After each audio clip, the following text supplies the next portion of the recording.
తెలంగాణ వాదం బీఆర్ఎస్ ను గట్టెక్కిస్తుందా? పార్టీలో తెలంగాణ అనే పదమే తీసేసి ఇప్పుడు బలం గలం అంటే కలిసొచ్చేదెవరు? అసెంబ్లీ ఎన్నికల్లోనే పనిచేయని తెలంగాణ సెంటిమెంట్ త్వరలో జరగనున్న పార్లమెంట్ ఎన్నికల్లో పనిచేస్తుందా? ఇది ఇప్పుడు బీఆర్ఎస్ లో జరుగుతున్న చర్చ.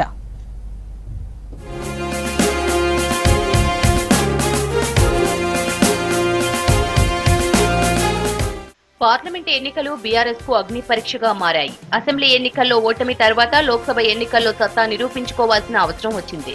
4 లక్షల ఓట్ల తేడాతోనే అసెంబ్లీ ఎన్నికల్లో ఓడిపోయామని చెబుతున్నారు ముఖ్య నేతలు.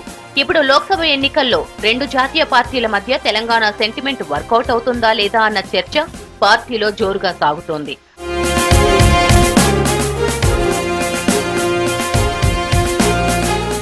అసెంబ్లీ ఎన్నికల ముందు జాతీయ వాదాన్నే వినిపించింది బీఆర్ఎస్. అందులో భాగంగానే టీఆర్ఎస్ ను భారత రాష్ట్ర సమితిగా మార్చింది.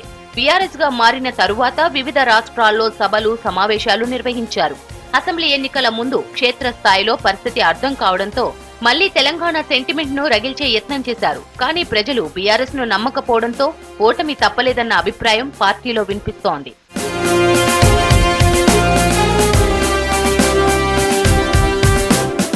మరోవైపు అసెంబ్లీ ఎన్నికల్లో ఓటమితో మళ్లీ తెలంగాణ సెంటిమెంట్ ను తెరపైకి తెస్తున్నారు బీఆర్ఎస్ ముఖ్య నేతలు. బీఆర్ఎస్ ను మళ్లీ టీఆర్ఎస్ గా మార్చాలనే డిమాండ్ పార్టీ అంతర్గత సమావేశాల్లో బలంగా వినిపిస్తోంది. ఇదే అంశం పరిశీలనలో ఉందని నేతలు చెప్తున్నారు. కానీ తెలంగాణ పార్టీ బీఆర్ఎస్ మాత్రమే అని చెప్పుకుంటున్నారు. తెలంగాణ బలం గలం దళం అనే నినాదాన్ని ఎత్తుకున్నారు. కాంగ్రెస్ బీజేపీలు జాతీయ పార్టీలని, బీఆర్ఎస్ మాత్రమే తెలంగాణ పార్టీ అని చెప్తున్నారు.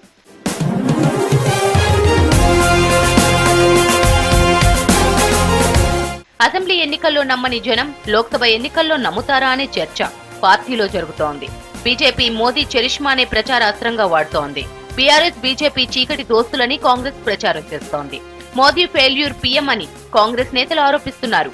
జాతీయ వాదంతో కాంగ్రెస్ బీజేపీలు తలపడుతుంటే తెలంగాణ వాదంతో ముందుకొస్తున్న బీఆర్ఎస్ ను పబ్లిక్ నమ్ముతారా అనే అనుమానాలు గులాబీ నేతల్లో వ్యక్తమవుతున్నాయి.